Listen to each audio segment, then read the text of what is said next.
Hey guys, this is Keith from Patriot Warrior Media, and I was able to sit down this evening and talk with independent citizen journalist Laura Loomer. You may remember her from she lost her Twitter verification, I think back in 2017, maybe earlier. She was much maligned about her tire incident from both the left and the right, I think primarily the right on that one. And she lost her Lyft and Uber privileges permanently for speaking out against radical Islam. So anyhow, this is a short conversation with Laura Loomer, and I hope you guys enjoy it. And please like and subscribe. Check out her channel and her social media. The links will be in the description. Thank you.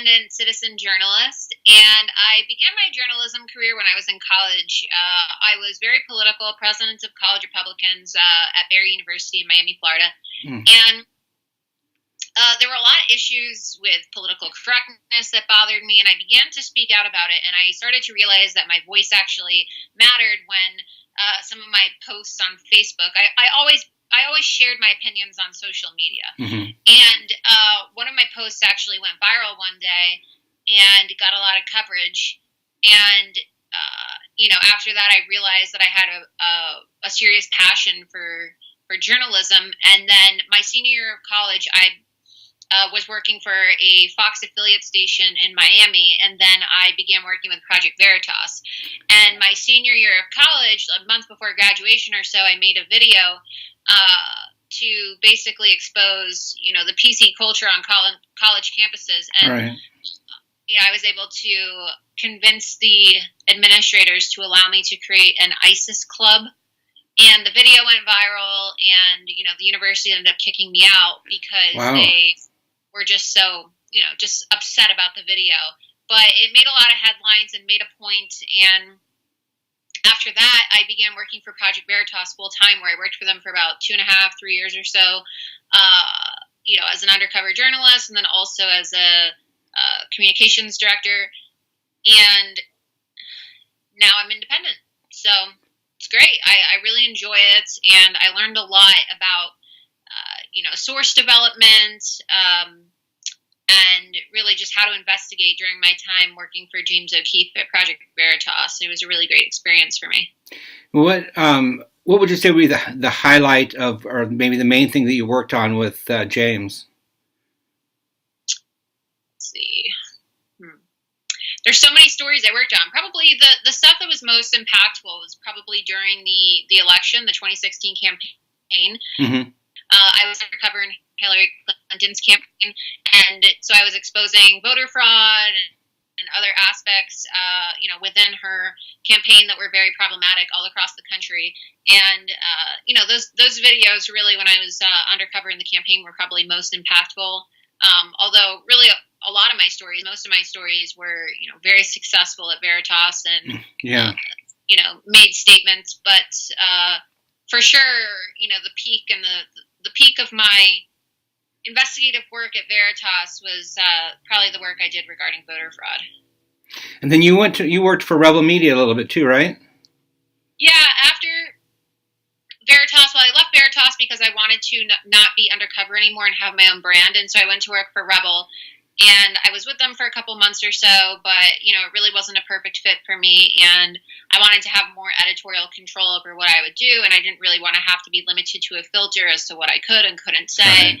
And worrying about, is this tweet going to get me in trouble, or, work on something or have an idea only to have that idea turned down. So I went independent, and it's been successful. And, shortly after I went independent, well, right before I went independent, I made the video, of course, of Hillary Clinton at her book signing where I confronted her, which, was a very successful video. And then shortly after, I began my Las Vegas shooting investigation, which has been, a really incredible investigation. It's made international headlines, and I'm really proud of the work I've done with Vegas because not many people are actively investigating, and I feel that my work has really provided a lot of transparency and answers to the American people when mainstream media and FBI really aren't willing to do their jobs. I was going to ask you about that later, but I guess I'll ask you now. Is there any updates or anything that you can tell us about Las Vegas right now, or is it pretty much nothing happening? Or I released some more information today, of course. There are some updates that are coming out. There was a report that came out that showed that some FBI whistleblowers were leaking information that higher ups in DC were telling them not to investigate evidence that suggested there were multiple shooters and an ISIS involvement. But of course, I broke this information in October, so it's really just information that I've already released, but either way, it's good that this information is being released by other people as well because they're starting to see that I was right after all. Right. So that created some waves today online, and then also too, there's some new developments in the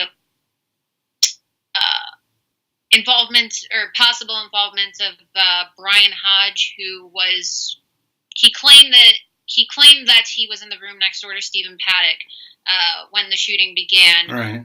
Or that he was at least staying in the room, but his story didn't add up, and records from the hotel show that he actually lied about that, and he wasn't staying in the room next door to Stephen Paddock at all. So, I find it to be very suspicious, and, some external investigations into Brian Hodge have found that his,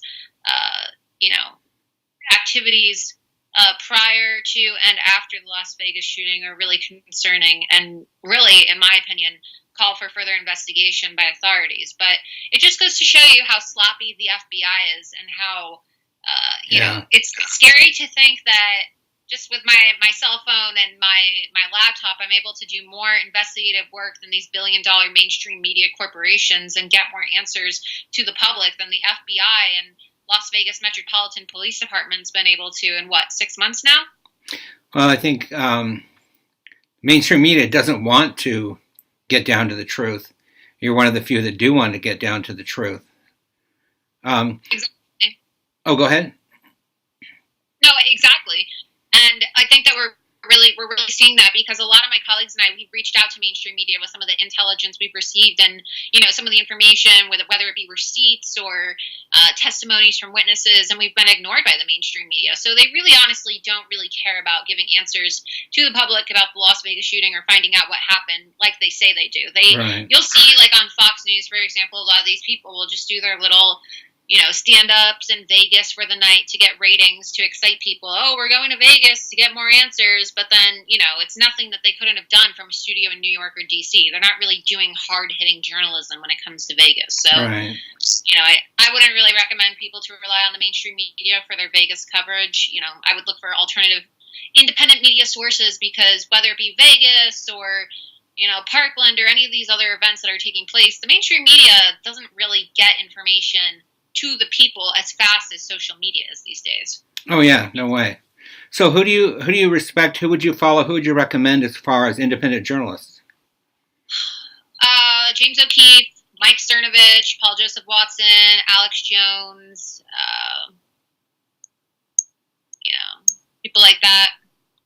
What advice would you give to someone trying to break into independent journalism? Like, what's something most important things that you need or you should do? Well, you need to have courage, and you need to be willing to take risks and be bold. A lot of people are too scared of being controversial because, I don't want to ruin my chances of running for Congress, or, I don't want to ruin my chances of getting on Fox News by saying something critical of the station. I mean, there's so many people who they're too scared to do everything for these very selfish reasons, right? And they're willing to just, prevent people from hearing the truth, or, they're willing to censor themselves or hide things for the sake of their own, I guess, growth. And yeah, I guess that, some people would say, oh, well, that's a smart professional decision. But I think that integrity is more important, in my opinion. And I go after everybody. I go after people on the left. I go after people on the right. Obviously, I go after people on the left more in my work. But if there are people on the right who are being hypocritical, or, if people are misleading people, I'll call them out as well. So, I would say that this isn't really a profession for everybody. It's a 24/7 business. You really have to be in tune with the news all the time, all day. If you don't like doing research, if you're lazy, for example, or if you don't really like spending a lot of time researching, it's probably not the business for you either, because it's really, 24/7. I constantly am on my phone because there's always something happening in the world, and you got to constantly be updated on what's going on. You got to be very informed and quick on your feet. But it takes practice, and I think that anybody can really do it if they have the determination. Yeah. So, what is the latest breaking, or the latest thing that you're focused on, or concentrated on, or things that you're really trying to investigate right now, going forward? Well, I'm working still on my Las Vegas shooting investigation, and then on top of that as well, I've been working on getting more, raising more awareness for stories that I've worked on in the past that really haven't received the attention they deserve. But now that the individuals involved in those stories are becoming, relevant in, more recent stories and events, people are starting to care about those stories more. So you'll find that too in this industry, that you'll break a story and then sometimes people don't really pay attention until months later. So it's frustrating sometimes, but there's always work to be done. And I'm going to be writing a book as well on Las Vegas. I'm in the process of writing my book and finishing my investigation, and just really, building my brand. And I just launched my new website, lauraloomer.us, where I post my own articles, because, as you know, I was banned from Medium just for simply posting articles about the Las Vegas shooting. My articles weren't even political. They were simply articles about Vegas. And, because I'm a conservative, I was banned. So I'm just diversifying my platform and really, just working on producing more content. You mentioned you're worried about maybe being censored with being on Rebel and not being able to tweet or say what you wanted to say. It's like, but you kind of got censored anyway, as far as when you were tweeting about Islam, and you got banned from Lyft and Uber. Are you still banned from Lyft and Uber? Yeah, I am. So I would ask. I know that one tweet, I don't remember what you made, something about ban Islam, and so what about freedom of religion? Do we not, or should we not support freedom of religion in the U.S., or are they just not totally compatible, and we should have no freedom of religion or freedom of religion except for Islam? Or well, I believe what I had said was that we should not allow any more Islamic immigrants into this country, which I still stand by. Obviously that was like a very controversial statement, but right. I'm not really in favor of letting anybody into this country. I think that we have a serious issue with immigration right now. We need to build a wall. We need to focus on national security, border security, and there's too many dangerous people who are coming into this country and committing acts of terrorism, becoming little sleeper cell agents, and then working their way into the workforce in America through either Uber or Lyft or, whatever it may be. And then right. They commit these horrible attacks against people in this country. And so I'm not really in favor of letting anyone into this country. But especially individuals who come from areas where there is, a lot of Islamic terrorism. Right. I just don't think that's a smart idea. But look, we have freedom of religion in this country, but it doesn't mean that we have to let everybody into this country as well. I think that we can be smart and set guidelines, and I don't think that makes us bigots or racists or, hateful people. Right. I think that our country comes first, and there's no denying the fact that most of these terrorist attacks that are taking place are, taking place by Islamic immigrants, or people who are here on the basis of chain migration, or their parents were Islamic immigrants. It's, it's a trend, and it's something that you can't ignore. Right. So I know that a lot of people or places call you alt-right or far-right, or, you're Jewish, correct? So Yeah. how would you, most, at least alt-right people I know are like totally anti-Jew. And I know it doesn't, but just because people call you that doesn't mean you're that. I mean, I've been called a Nazi and white supremacist and all that garbage. But so how would you respond to, it seems like you have taken a lot of heat from not only the left, but from the right and quite a lot of the right. So I'm just curious.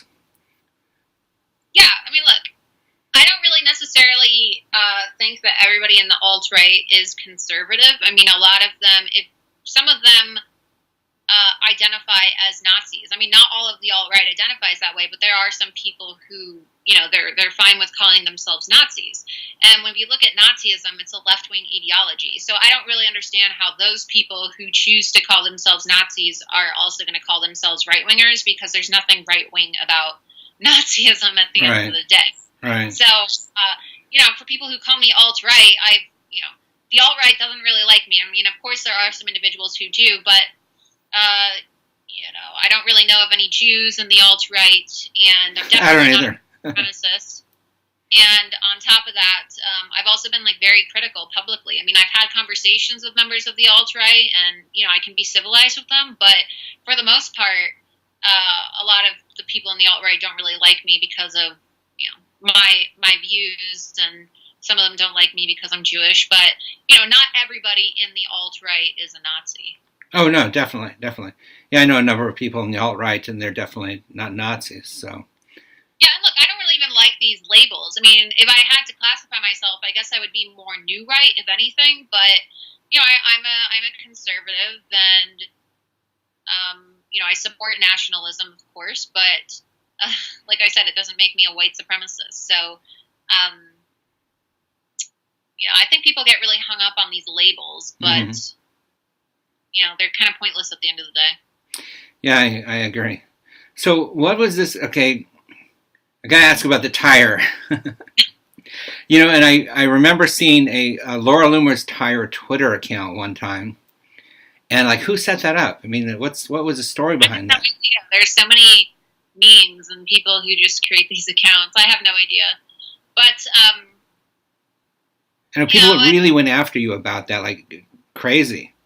People went after me, but look, I mean, people like to always focus on the negatives and find things to try to sabotage people or make fun of them for. And did I overreact? Yeah, I probably overreacted. But at the end of the day, I'm doing better work than 99.9% of the people who are criticizing me. I mean, look at them; they're just keyboard warriors. They don't really do anything with their lives. They're not out there investigating, risking their life. They're not taking chances.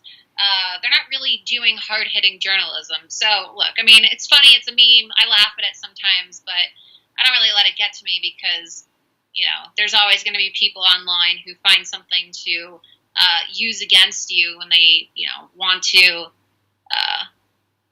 counter your argument or try to make you look bad. So, yeah. It's in the past. What would you say? I know you've come under fire for people call you, well, you do too much shilling, and I understand it's when you run around everywhere, you've got to, it costs money, it's not cheap, I don't know what people are talking about. I mean, everybody in this movement has a Patreon or a PayPal, and I don't understand why they don't, call it shilling for other people. I don't shill. I'm an independent journalist, and independent journalism requires independent income, and I'd like to ask them, are they shilling because they have accounts and allow for people to contribute to them as well? I mean, it's my journalism if I don't get donations or contributions from people. I'm not forcing anybody to give me money, right? I don't work for anybody, so it's not when you shill, you're generally working on behalf of somebody else to raise money for another individual. And I don't work for anybody. So it's kind of a misuse of the term. Yeah, and most of the time the people who call me shills usually put some type of anti-Semitic meme up too, so it's usually just a derogatory reference, and I don't shill. Yeah, I mean, it's Tim Pool on his videos, every video he talks about Patreon, you can become a Patreon supporter, and, I wouldn't call that shilling either. I mean, traveling around, reporting stuff takes a lot of money, airplane tickets, gas, whatever, so... Yeah, I was just curious how you might respond to that. I don't want to take a ton of your time. Do you have anything you would like to say or add to anything that we've talked about, or? That's pretty much it. I mean, that covered a lot of the stuff and most of what I'm working on right now. So, I don't really have much else to say. So, how can people find you then? You can follow me on Twitter at Laura Loomer, and then you can also follow me on my website, lauraloomer.us. All right. And is there any book release time or estimation as far as your book about Vegas? I'm probably going to be releasing my book in October. So you can, keep an eye out for that. And I think it's going to be really exciting, and I look forward to it. All right. Well, I think that's all I have. I really appreciate you coming on and talking with me, and especially given all the problems we had last time. So I appreciate it, Laura. Yeah, thanks so much for having me. All right. Thank you. Have a good night.